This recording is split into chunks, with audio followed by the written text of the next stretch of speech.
Samina Seri, bonjour, merci d'être avec nous aujourd'hui. Merci. Depuis quelques années, on parle beaucoup de vous malheureusement dans les faits divers. Encore tout récemment, au 15 janvier, vous avez eu une altercation soi-disant avec votre compagne. Est-ce que vous pouvez nous en dire un petit peu plus et nous donner votre version surtout? Hmm. Je crois que déjà, pour répondre à votre première question, Samina Chéri, depuis quelques années, on parle beaucoup de vous dans les faits divers. Je crois qu'on est un paquet de qui on parle de faits divers. Hein. On va pas citer de nom, mais on est beaucoup dans Paris, en Île-de-France et voire un peu partout dans le monde. Je veux dire, par rapport à certains, je crois que je suis pas un ange, mais je leur arrive pas à la cheville, hein, si on faisait le tour de ceux dont on parle dans les journaux régulièrement. Enfin bref, on n'a pas cité de nom. D'abord, il n'y a pas eu d'altercation, d'accord? D'accord. Il y a eu une dispute conjugale, comme il y en a dans tous les couples, par rapport à des documents que je cherchais, que je trouvais pas, d'accord? Et le ton est monté, et comme on n'arrivait pas à retrouver ces documents, on s'est un peu crié dessus. Comme le font pas mal de couples, d'accord, pour des casseroles, pour des assiettes, pour un loyer non payé, pour un virement qui est pas arrivé, pour plein de choses. Et il y a quelqu'un dans l'immeuble qui a téléphoné à la police. Et la police est arrivée, ils sont arrivés à, je sais pas, il devait être au moins une dizaine là. Et de là, ça a commencé à chauffer parce qu'ils sont arrivés. Vous savez, quand ils déboulent dans un appartement et puis qu'ils voient un Samina Seri, machin, plus une jeune fille qui pleure et puis machin, ceci, cela, par rapport à la dispute. Puis nous, on s'est énervé un peu après eux. Donc, ça a échauffé les esprits un peu à tout le monde et on s'est retrouvés tous les deux au poste. De là, je suis placé en garde à vue. Ma femme est placée en garde à vue, elle comprend pas. Parce que il n'y a pas eu il n'y a pas eu de violence conjugale. J'ai jamais frappé de femme. Ça fait 5 ans que je suis avec ma femme. On est passé par des choses très dures, très belles aussi. J'ai failli mourir. J'étais en coma. J'étais en prison. Elle a toujours été là, d'accord? Il n'y a pas beaucoup de femmes sur la place de Paris qui sont capables d'accompagner un homme dans ces moments-là, les moments les plus difficiles et les plus joyeux. D'accord, je ne connais pas beaucoup. Elle l'a fait. Donc moi, j'ai jamais frappé de femme, et encore moins ma femme, Audrey. D'accord. Donc ça sera rétabli. La vérité sera rétablie au moment du jugement et on dira chacun ce qu'on a à dire. Il n'y a pas eu de plainte de déposer de son côté, pas de plainte de mon côté. Par contre, le journal 20 minutes a eu accès au PV de police, je ne sais comment. Mais tous les PV de police, ça veut dire qu'ils étaient même au courant qu'il y avait des papiers par terre, que ma femme était assise dans sa chambre et que moi j'étais assis dans le salon. D'accord. Soi-disant que le genre, toujours, je cite le journal le 20 minutes, pardon, le 20 minutes, ouais. On était drogués et alcoolisés, assis tous les deux sur le canapé. D'accord. Ma femme Audrey n'a jamais touché un verre d'alcool de sa vie. Elle a 32 ans. Et n'a jamais touché un produit toxique de sa vie. D'accord.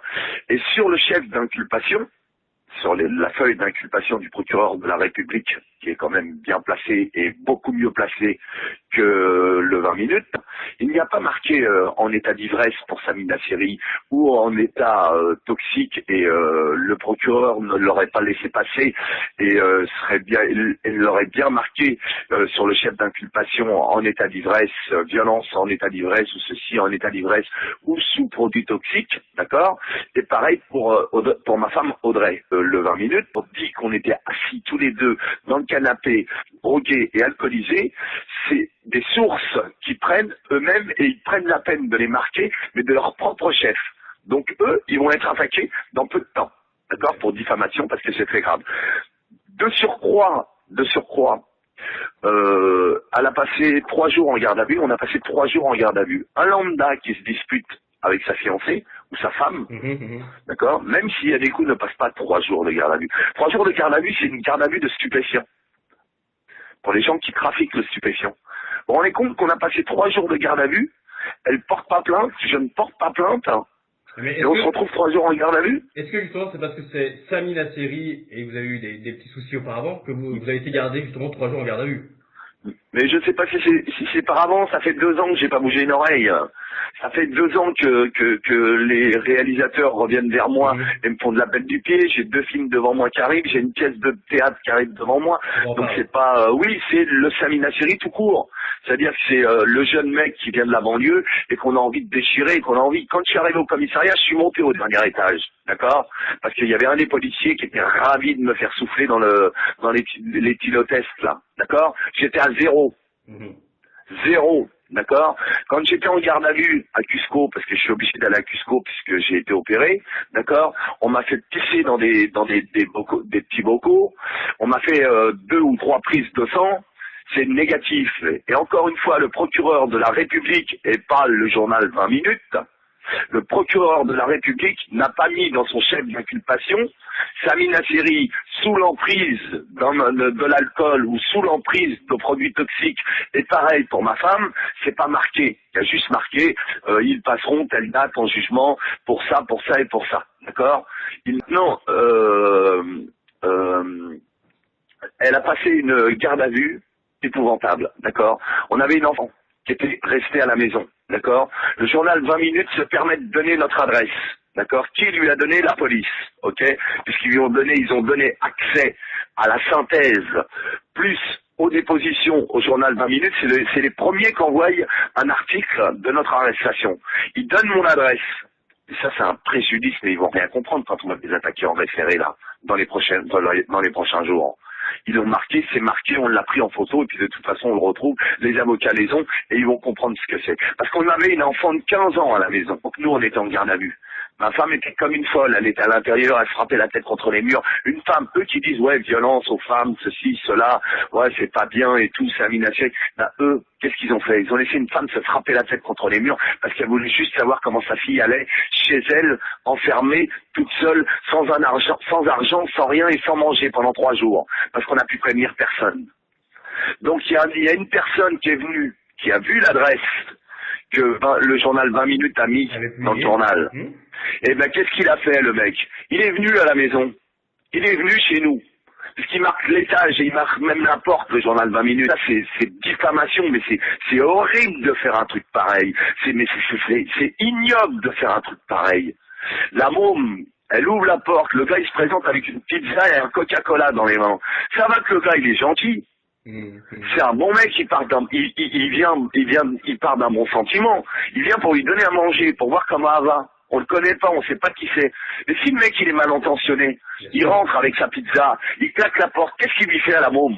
Ou s'il met des produits pourris à l'intérieur de la pizza pour l'endormir ou du BHB ou je sais pas quoi, il en fait ce qu'il veut pendant 3 jours. Et puis il s'en va, ni vu ni connu, il claque la porte. Voilà ce qu'ils ont fait 20 minutes. C'est propre ça. Et oui, ils parlent de violence aux femmes et ceci et cela. Ils vont comprendre au jugement. Maintenant, il y a une autre femme qui s'appelle Michel Marchand. D'accord, qui elle a un magazine qui rachète les photos aux paparazzi en espèces, bien évidemment, en espèces. Je me demande comment elle fait pour aller chercher toutes ces espèces parce qu'elle est payée assez cher. Tous les paparazzi de la place de Paris. Donc Michel Marchand est une pseudo-journaliste, hein, marginale, qui a monté une première société qui s'appelle People Press. Qui tient une autre société qui s'appelle Pure People, d'accord, et qui travaille beaucoup avec le net, donc Pure People, et une autre société qui s'appelle Chouette Presse, voilà.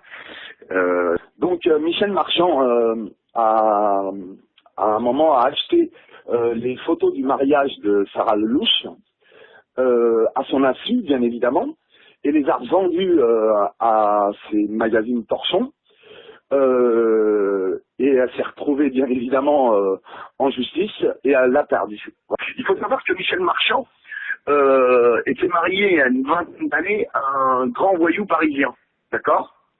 Donc c'est une marginale, d'accord, qui s'est reconvertie un peu dans le journalisme et surtout dans la crapulerie des paparazzi pour piéger nos artistes et nos hommes politiques, tout le monde. et elle a blanchi l'argent d'un fourgon, d'accord, et elle a été incarcérée à la MAV. Donc pour le papier qu'elle a. Donc par rapport au mien, par rapport à moi, ce qu'on est en train de me faire, et ce qu'elle me fait elle-même, chaque fois que je fais un pas de travers ou chaque fois qu'il y a un truc sur moi, elle ne me loupe pas, d'accord. Je suis d'ailleurs en jugement avec elle pour une escroquerie qu'elle m'a faite, hein. Elle est au courant. Donc elle a blanchi l'argent d'un fourgon il y a une vingtaine d'années et elle s'est retrouvée à la MAF, d'accord. Ensuite, elle est sortie de la MAF, elle a commencé à prendre des boîtes de nuit, elle était tenancière de boîtes de nuit, comme le Circus, rue de Pontieux, où on y trouvait toutes les drogues qu'on voulait. Et elle a tenu une boîte à Porte-Maillot, une boîte de lesbiennes. J'ai rien du tout contre lesbiennes, mais c'est pour vous dire la tenancière de boîte que c'était. Ok. Et puis plus tard, une fois qu'elle est sortie de prison, elle a vadrouillé à droite à gauche, elle a travaillé chez Voici et elle s'est mise à faire du journalisme sur Internet. Donc elle reprend tout. Donc elle a une poignée de paparazzi qui travaillent avec elle parce qu'elle rachète toutes les photos. Ok.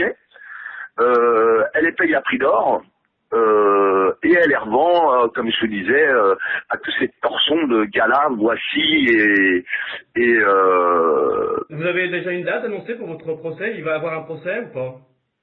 ah, bien sûr, on passe en jugement le 18. D'accord. Elle porte pas plainte, je porte pas plainte.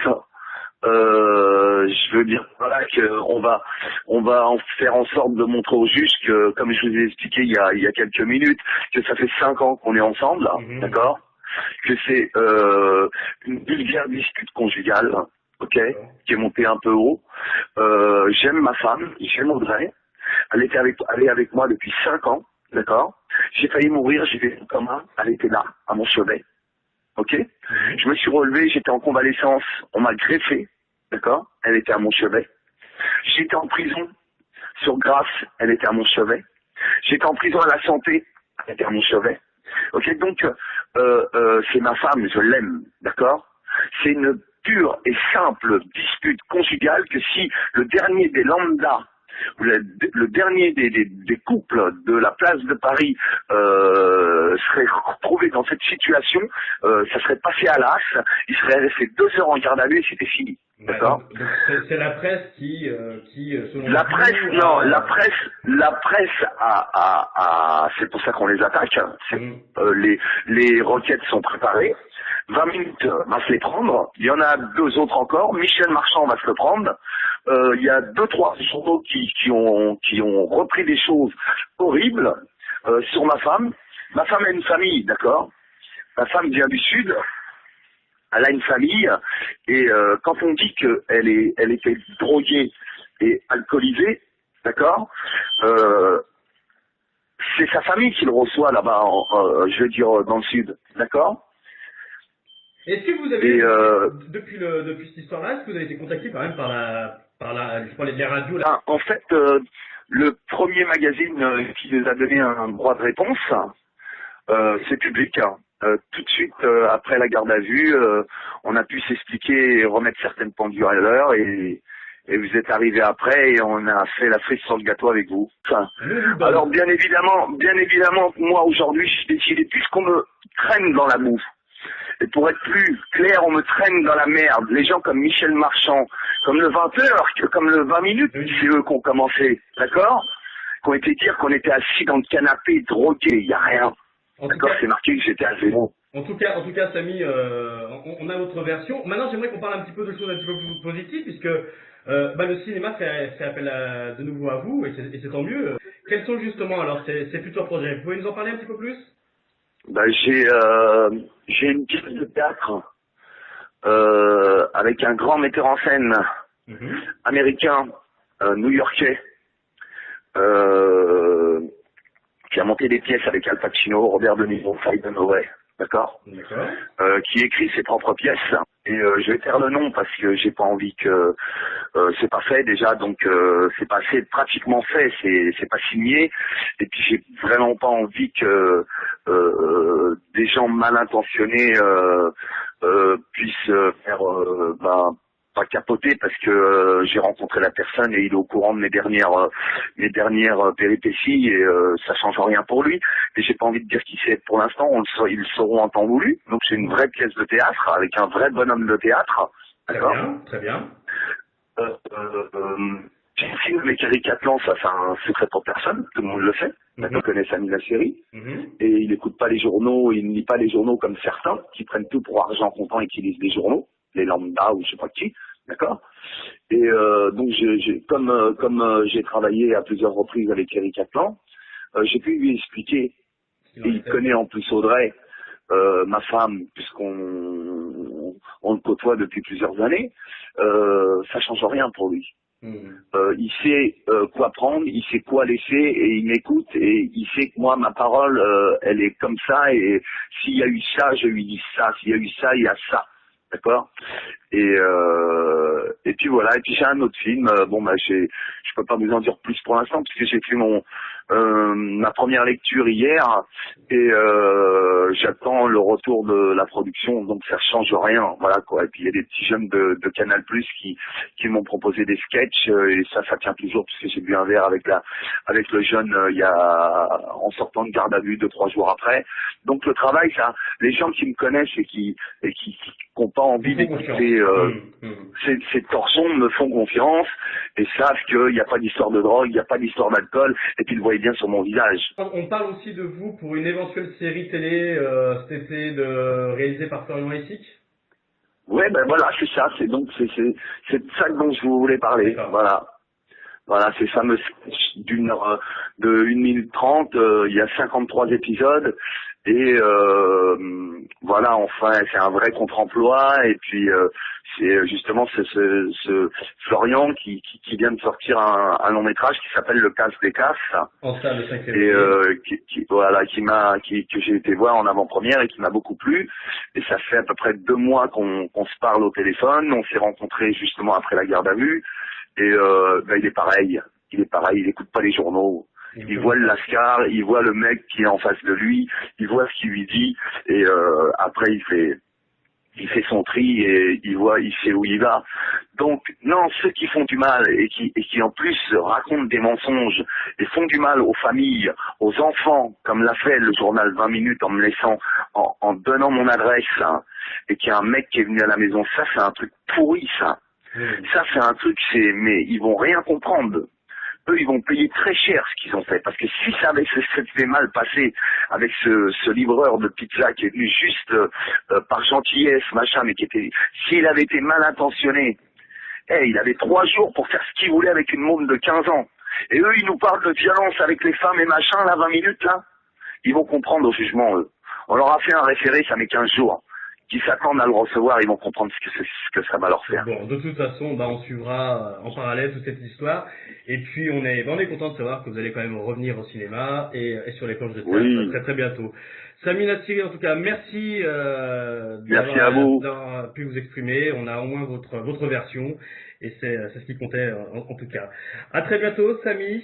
Ouais. Bon courage et puis bonne chance pour tous vos projets. À bientôt, Samy. Merci à vous de m'avoir donné le temps de pouvoir remettre les pendules à l'heure. J'espère que vous écrivez, vous ferez en sorte que les gens sachent qui est quoi et ce qu'il y a eu et ce qu'il n'y a pas eu.